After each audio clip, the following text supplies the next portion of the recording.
Mysuru sandal soap ಪ್ರಮೋಷನ್ಗೆ ಖ್ಯಾತ ನಟಿ ತಮನ್ನಾ ಭಾಟಿ ಅವರನ್ನು ರಾಯಭಾರಿಯನ್ನಾಗಿ ನೇಮಕ ಮಾಡಿರ್ತಕ್ಕಂಥದ್ದು ಈಗ ವಿವಾದಕ್ಕೆ ಕಾರಣವಾಗಿದೆ. ಮೈಸೂರು ಸ್ಯಾಂಡಲ್ ಸೋಪ್ಗೆ ತಮನ್ನಾ ರಾಯಭಾರಿಗೆ ವಿರೋಧ ವಿಚಾರ. ತಮನ್ನಾ ಆಯ್ಕೆಗೆ ಸಚಿವ ಎಂ.ಬಿ. ಪಾಟೀಲ್ ಈಗ ಸ್ಪಷ್ಟೀಕರಣವನ್ನು ಕೊಟ್ಟಿದ್ದಾರೆ. ಯಾಕೆ ಆಯ್ಕೆ ಮಾಡ್ಕೊಂಡ್ವಿ ನೋಡಿ, ಇದು ಬಿಸ್ನೆಸ್, ಸ್ಪರ್ಧೆ ಜಾಸ್ತಿ ಇದೆ. ನಮ್ಮದು pan India business. Mysuru sandal ಸೋಪನ್ನು ಇಡೀ ರಾಷ್ಟ್ರ ಮಟ್ಟದಲ್ಲಿ ನಾವು ಪ್ರಮೋಟ್ ಮಾಡ್ತಾ ಇದ್ದೀವಿ. ವಿದೇಶಕ್ಕೂ ವಿಸ್ತರಿಸಬೇಕು ಎಂಬ ಯೋಜನೆ ಇದೆ. ಹಾಗಾಗಿ ರಾಯಭಾರಿ ಆಯ್ಕೆಗೆ ಒಂದು ಕಮಿಟಿಯನ್ನು ರಚನೆ ಮಾಡಲಾಗಿತ್ತು. ಕನ್ನಡಕ್ಕೆ ಅವಮಾನ ಮಾಡಬೇಕು ಅಂತಕ್ಕಂಥ ಉದ್ದೇಶ ಇಲ್ಲ ಅವ್ರು ಹೇಳ್ತಿರೋದು. ರಶ್ಮಿಕಾ ಮಂದಣ್ಣ, ಶ್ರೀಲೀಲಾ, ಪೂಜಾ ಗಾಂಧಿ ಎಲ್ಲರನ್ನೂ ಸಂಪರ್ಕ ಮಾಡಿದ್ವಿ. ಅವರೆಲ್ಲರೂ ಬೇರೆ ಬೇರೆ ಕಡೆ ಸಹಿ ಮಾಡಿದ್ದೀವಿ ಅಂತ ಹೇಳಿದ್ರು. ಹಾಗಾಗಿ ನಾವು ತಗೊಳ್ಳಿಲ್ಲ.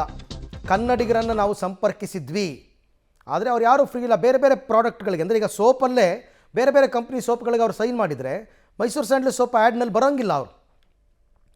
ಈಗ ಕನ್ನಡದ ಲಿಂಕ್ ಇರ್ತಕ್ಕಂಥದ್ದು ಒಂದು ರಶ್ಮಿಕಾ ಮಂದಣ್ಣ, ಆಕೆ ನಾನು ಕನ್ನಡತಿನಲ್ಲೇ ಅಲ್ಲ ಅಂತ ಹೇಳ್ತಾರೆ. ಇನ್ನೊಂದು ಕಡೆ ದೀಪಿಕಾ ಪಡುಕೋಣೆ, ಅವರೆಲ್ಲ ತುಂಬ ಡಿಮ್ಯಾಂಡ್ ಮಾಡ್ತಾರೆ. ಒಪ್ಕೊಂಡ್ರು 40 ಕೋಟಿ 50 ಕೋಟಿ ಅಂತಾರೆ. ಹಾಗಾಗಿ ತಮನ್ನಾ ಮಿಲ್ಕ್ ಬ್ಯೂಟಿ ಅಂತಲೇ ಕರೀತಾರೆ. ಸೂಟಬಲ್ ಆಕೆಯನ್ನು ನಾವು ಆಯ್ಕೆ ಮಾಡಿಕೊಂಡ್ವಿ ಅಂತ ಎಂ.ಬಿ. ಪಾಟೀಲ್ ಅವರು ಕೊಟ್ಟಿರ್ತಕ್ಕಂಥ ಸ್ಪಷ್ಟನೆ. ಕನ್ನಡ ಪರ ಸಂಘಟನೆಯವರು ಆಕೆ ಯಾರು ಅಂತ.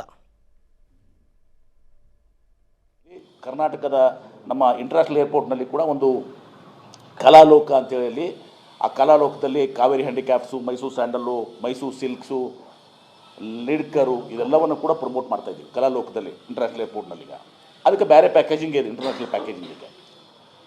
ಆಮೇಲೆ ಹೊಸ ಸೋಪ್ಸ್ ಜಾಸ್ಮಿನ್ ಅಂತ ಸೋಪನ್ನು ಕೂಡ ಇಂಟ್ರೊಡ್ಯೂಸ್ ಮಾಡಿದ್ದೀವಿ ಅಲ್ಲಿ. ಯಾಕಂದರೆ ಯುರೋಪಿಯನ್ ವರ್ಲ್ಡ್ನಲ್ಲಿ ಜಾಸ್ಮಿನ್ಗೆ ಈ ಮಲ್ಲಿಗೆ ಹೂವಿಗೆ ಜಾಸ್ತಿ ಡಿಮ್ಯಾಂಡ್ ಇದೆ, ಅರಬ್ ವರ್ಲ್ಡ್ನಲ್ಲಿ ಸ್ಯಾಂಡಲ್ಗೆ ಇರ್ತದೆ. ಇದೆಲ್ಲವೂ ಕೂಡ ಒಂದು ಪ್ಲ್ಯಾನ್ ಸ್ಟ್ರಾಟಜಿ. ನಾನಿದು ಇವ್ರನ್ನ ಹಾಕುವ ಸಂಬಂಧತೆ ಇವ್ರಿಗೆ ನೆರವಾಗಬೇಕು ಅಂತ ಹಿಂದೂಸ್ತಾನ್ ಲಿವರ್ನಿಂದ ಒಬ್ಬರು ರಿಟೈರ್ಡು ಮ್ಯಾನೇಜಿಂಗ್ ಡೈರೆಕ್ಟರು 26 ವರ್ಷ ಸರ್ವಿಸ್ ಮಾಡಿದಂಥ ರಜನಿಕಾಂತ್ ಅಂತೇಳಿ ಒಬ್ಬರನ್ನ ಅಲ್ಲಿ ಅಡ್ವೈಸರ್ ಅಂತ ತೊಗೊಂಡು ಅವ್ರು ಕೆಲಸ ಮಾಡ್ತಾ ಇದ್ದಾರೆ. ಹಿಂದೆ ಭಾಳಷ್ಟಿದೆ. ಸುಮಾರು 23 ಪ್ರೊಡಕ್ಷನ್ನ ಹೆಚ್ಚಿಗೆ ಮಾಡಿದ್ದೀವಿ. ಈಗ ಪರ್ಫ್ಯೂಮ್ ಮಾರ್ಕೆಟ್ಗೆ ಹೋಗ್ತಾ ಇದ್ದೀವಿ ನಾವು. ಪರ್ಫ್ಯೂಮ್ಗೂ ನಾನು ಇವ್ರನ್ನ ಇದಕ್ಕೆ ಕಳಿಸಿದ್ದೆ, ನಮ್ಮ ಯಾವುದದು ಕನೌಜ್ ಏನೋ ನಮ್ಮ ಪರ್ಫ್ಯೂಮ್ ಕ್ಯಾಪಿಟಲ್ ಇದೆ, ಅಲ್ಲಿ ಕಳಿಸಿ ಇವತ್ತು ದಿವಸ ನಾವು ಪರ್ಫ್ಯೂಮ್ಸ್ ಕೂಡ ಮಾಡಬೇಕು. ನಮ್ಮ ಗುರಿ ಏನಿದೆ, ಇದು 5,000 ಕೋಟಿ ರೂಪಾಯಿಗೆ ಹೋಗಬೇಕು. ಈಗ ಪ್ರಶ್ನೆ ಬಂದಿದ್ದು ಭಾಳಷ್ಟು ಜನ ಈ ತಮ್ಮಣ್ಣಾ ಭಾಟಿ ಅವ್ರಿಗೆ ಯಾಕೆ ನೀವು ಇದು ಕೊಟ್ಟಿದ್ದೀರಿ ಅಂಥೇಳಿ. ತಮ್ಮಣ್ಣಾ ಭಾಟಿ ಅವ್ರು ಕೊಡುವಾಗ ಇದೊಂದು ಕಮಿಟಿಯನ್ನು ಮಾಡಿದ್ರು. ರಜನಿಕಾಂತ್ ಅವ್ರ ನೇತೃತ್ವದ ಕಮಿಟಿಯನ್ನು ಮಾಡಿ ಯಾರ್ಯಾರು ಯಾವ್ಯಾವ ಬ್ರ್ಯಾಂಡಿಗೆ ಎಂಡೋರ್ಸ್ ಆಗಿದ್ದಾರೆ, ಯಾರು ಖುಲ್ಲಾ ಆಗಿದ್ದಾರೆ. ಈಗ ಉದಾಹರಣೆಗಾಗಿ ಭಾಳಷ್ಟು ಜನ ತಿಳಿದು ಮಾತಾಡ್ತಾರೆ. ಎಲ್ಲಿದಪ್ಪ ಅದು? ಈಗ ಫಾರ್ ಎಕ್ಸಾಂಪಲ್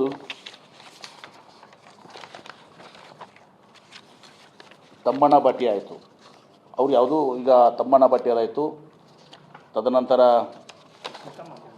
ರಶ್ಮಿಕಾ ಮಂದಣ್ಣ ಮಾತಾಡಿದ್ವಿ. ಅವರು ಈಗಾಗಲೇ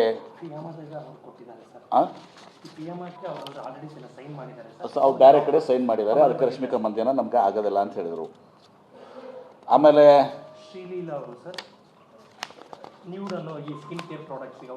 ಶ್ರೀಲೀಲಾ ಅನ್ನೋರು ಇವತ್ತೊಂದು ದಿವಸ ಯಾವುದಕ್ಕೆ ಅದು ನ್ಯೂಡ್ ಅಂಥೇಳಿ ಸ್ಕಿನ್ ಕೇರ್ ಪ್ರಾಡಕ್ಟ್ಸ್ಗೆ ಈಗಾಗಲೇ ಅವ್ರು ಸೈನ್ ಮಾಡಿದ್ದಾರೆ. ಅವರು ಸಿಗಲ್ಲ ಅಂತ ಹೇಳಿದ್ದಾರೆ. ಪೂಜಾ ಹೆಗಡೆ ಅವರು ಕೂಡ ನಾನು ಅವೈಲೇಬಲ್ ಇಲ್ಲ ಅಂತ ಹೇಳಿದ್ದಾರೆ. ಗಾರ್ನಿಯರ್ ಇದಕ್ಕೆ ನಾವು ಇದು ಮಾಡಿದ್ದೀವಿ ಅಂತ ಹೇಳಿದ್ದಾರೆ. ಆಮೇಲೆ ಕಿಯಾರಾ ಅದ್ವಾನಿ ಅವರು ಪಾಂಡ್ಸ್ ಮತ್ತು ನಾವು ಇನ್ನಿತರ ಇದಕ್ಕೆ ನಾನು ಮಾಡಿದ್ದೀನಿ ಅಂತ ಹೇಳಿದ್ದಾರೆ. ಹೀಗಾಗಿ ಅದೇ ಸುಮ್ಮನೆ ಕೇಳ್ತಾ ಇದ್ದೀನಿ, ಇದೆಲ್ಲ ಹೇಳೋ ಕೆಲಸ ಅಲ್ಲ ಇವತ್ತು. ಹೀಗಾಗಿ ಇದನ್ನೆಲ್ಲವನ್ನ ಇದು ಮಾಡಿ ಇವತ್ತು ನಾವು ಪ್ಯಾನ್ ಇಂಡಿಯಾ, ಯಾಕಂದ್ರೆ ನಮಗೆ ಮೈಸೂರು, ದಯವಿಟ್ಟು ಪ್ಲೀಸ್, ಮೈಸೂರು ಸ್ಯಾಂಡಲ್ ಸೋಪು ಇವತ್ತು ನಾವು 18% ಕರ್ನಾಟಕ ರಾಜ್ಯದಲ್ಲಿ ಮಾರಾಟ ಆಗ್ತದೆ. ಇನ್ನು ಉಳಿದಂಥ 82% ಬೇರೆ ಬೇರೆ ರಾಜ್ಯದಲ್ಲಿ ಆಗ್ತದೆ. ನಾವು ಪ್ಯಾನ್ ಇಂಡಿಯಾ ಅಪೀಲ್ ಹೊಂದಬೇಕು. ಇದರ ಅರ್ಥ ಕನ್ನಡಿಗರು ನಾವು ಕನ್ಸಲ್ಟ್ ಮಾಡಿಲ್ಲ ಅಂತ ಹೇಳಿದ್ರೆ ನೋಡಿದ್ದೀವಿ. ಎಲ್ಲ ಹೆಸರುಗಳು ಪ್ಯಾನ್ ಇಂಡಿಯಾ ಅಪೀಲ್ ಇದ್ದಂಥ 5-6 ಹೆಸರುಗಳನ್ನ ನೋಡಿದ್ದೀವಿ. ಅವರು ಫ್ರೀ ಇರುವಂಥದ್ದು ಮತ್ತು 2 ವರ್ಷ ಅವ್ರು ನಮ್ಮ ಕಡೆ ಲಾಕ್ ಮಾಡಬೇಕಾಗ್ತದೆ. 2 ವರ್ಷ.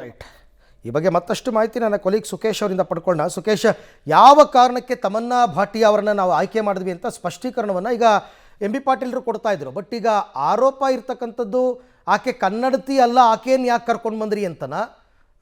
ಈಗ ಅದ್ರ ಬಗ್ಗೆ ಏನಾದರೂ ಹೋರಾಟಗಳ ಹೇಗೆ ಅಂತ?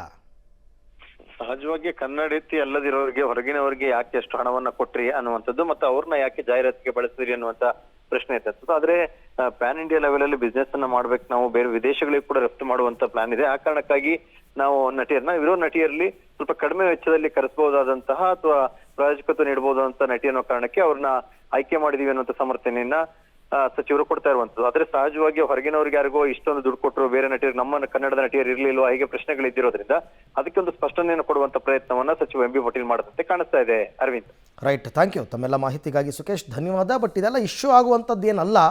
ಆಮೇಲೆ ಬೇರೆ ಬೇರೆ ನಟಿಯರೆಲ್ಲ ಬೇರೆ ಬೇರೆ ಕಂಪ್ನಿ ಸೋಪ್ಗಳಿಗೆಲ್ಲ ಸೈನ್ ಮಾಡಿರ್ತಾರೆ, ಅವ್ರು ಬರೋಂಗಿಲ್ಲ. ಸೊ ಹಾಗಾಗಿ ಈ ರೀತಿ ಮಾಡಿದ್ದಾರೆ ಅಷ್ಟೇ.